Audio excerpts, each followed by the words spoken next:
Hey y'all, welcome back and thank you for being here. I am recording this actually for a second time. I recorded something a couple days ago that I was going to release on Monday as scheduled, but I had some clarity between then and now. So on Friday, I woke up and I felt like the word that was given me was new seasons, and particularly not bringing old things into new seasons. And also, that in order to move into a new season, there are certain things that need to be done first. Laying down old things is pretty much a necessity for moving into a new chapter of life, because an old thing can contaminate a new thing. And when I was speaking about this the first time, I think I misunderstood the message because I was talking about things, physical things, material things. What I came to realize today was that it's about mindset and a way of thinking. That stuff has to go. That is the thing, not a physical thing, but I guess a habit that needs to be left behind. And it's interesting to me too because I'm just going to be really honest with you guys. I had gotten a sum of money at one point from somebody, and they gifted it to me. And I was wondering why in a few days it was gone. And I'm not particularly an overspender, but I think what I suffer from a little bit is poverty mindset and lack mindset. And even though I have physically moved into a new space, I have a lot more than I did when I was younger, but I still kind of live in this mindset that I'm not going to get again, or I have to hold on to something. So, because I'm not sure if I will have it again.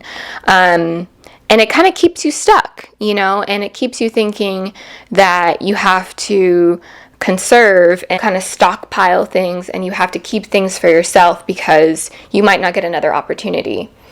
And honestly, I will tell you that I've been trying to practice. Okay, one thing I will say is that with that sum of money, I was also practicing generosity. And so that's probably one reason why it was gone so quickly. But on the flip side, I'm not going to completely beat myself up for spending this amount of money in a short amount of days, because I think generosity is really the key to the next chapter as well. It's the opposite of hoarding a bunch of stuff for yourself in fear that you might not get the next thing or the next opportunity or the next meal or whatever.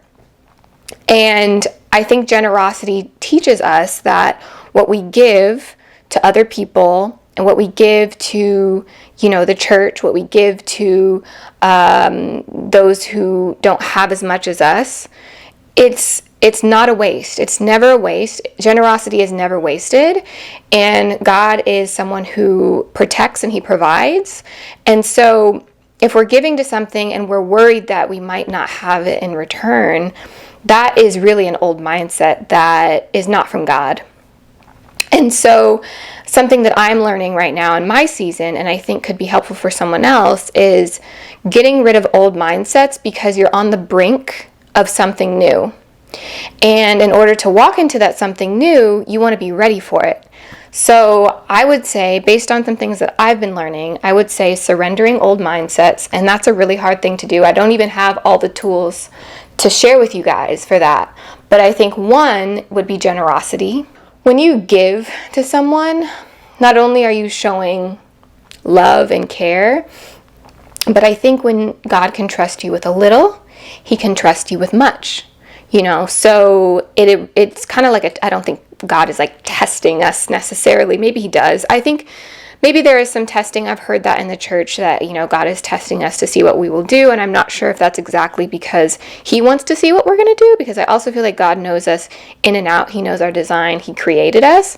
Sometimes the test is even to prove to ourselves what we're capable of or where our heart is. Sometimes He'll surprise yourself and you'll be like, oh, I was generous with this person, and maybe you believed something about yourself before. Maybe you thought that you were greedy, but you realize I'm not. What are the narratives that you've been telling yourself? Because self-talk is so powerful.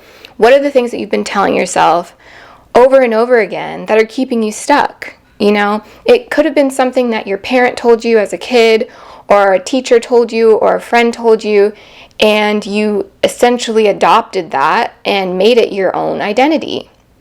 Please release it. I just want to speak freedom over everyone who's watching this, because old narratives are just bad for the growth. They're bad for prospering. They're bad for harvest.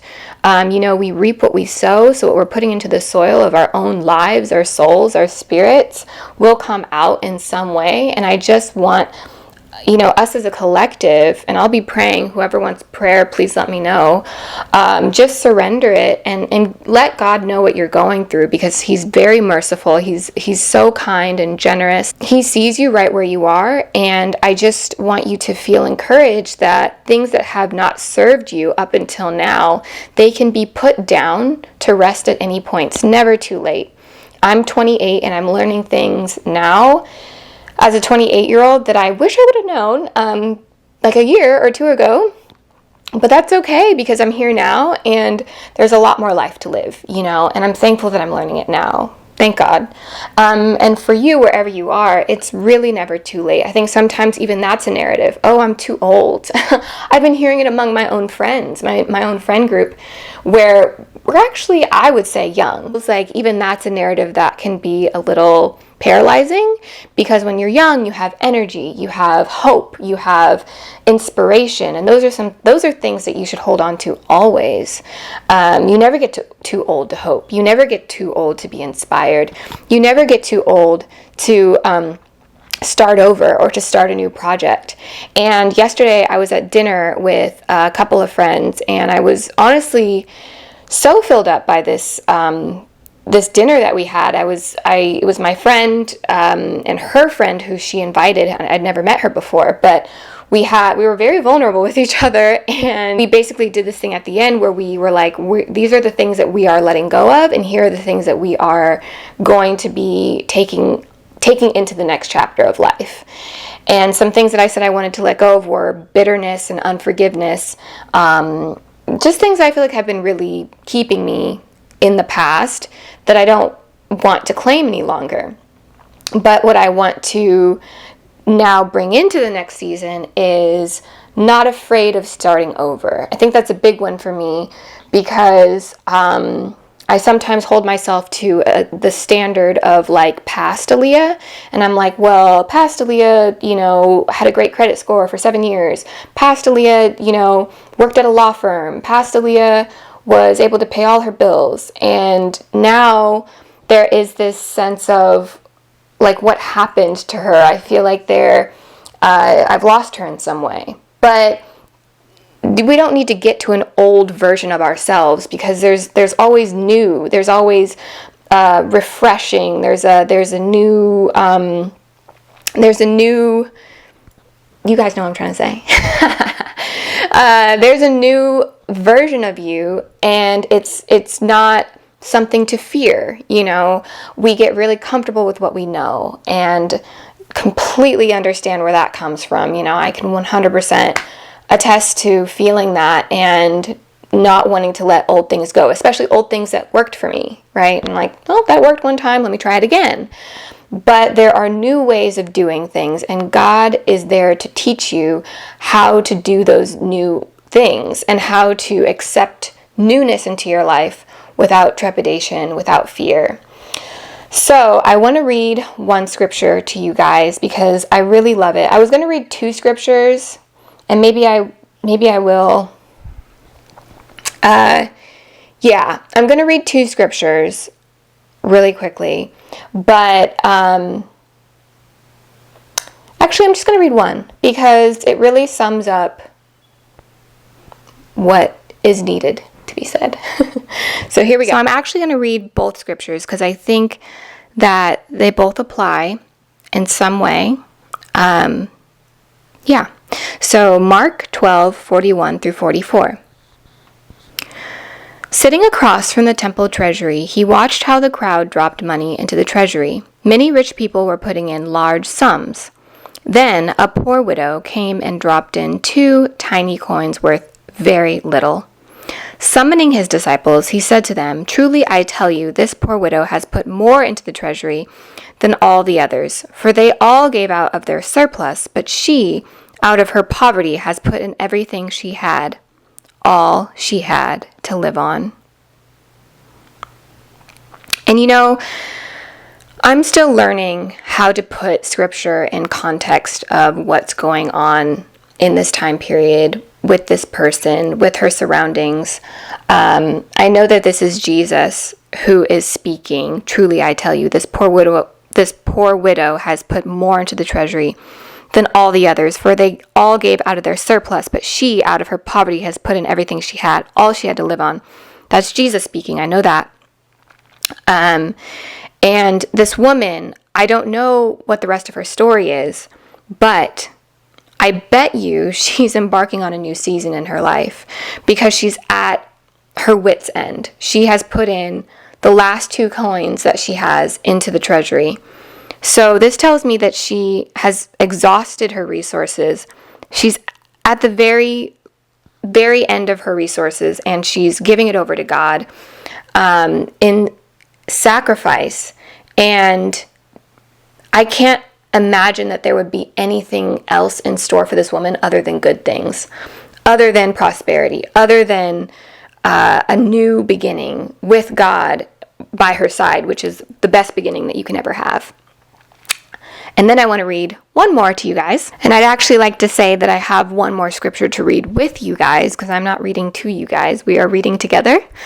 So this is Jeremiah 29:11. You may or may not have heard it. It's a good one. I've seen it on people's Instagram bios and etc. Sometimes it can just be like a nice little a nice little hallmark phrase, but it's not hallmarky. It's there's actually a lot of power in it. So let's read it together. Jeremiah 29:11. For I know the plans I have for you.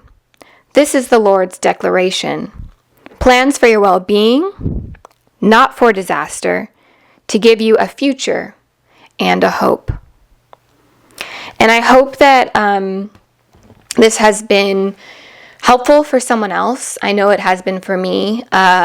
I pray that God bless you, and I'm so glad that you're here, and I hope that I get to see you again when we get to have another session together. And I want to share with you guys that there is a roundtable discussion coming up, which I'm really excited about, and I hope that you can join for that discussion because it's going to be amazing. I'm really excited to be in a room with not just one, not just 2, maybe 3 people.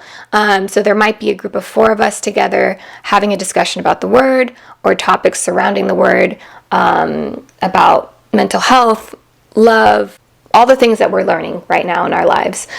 So please come back if you'd like. It would be an honor to have you, and I hope you have a great day.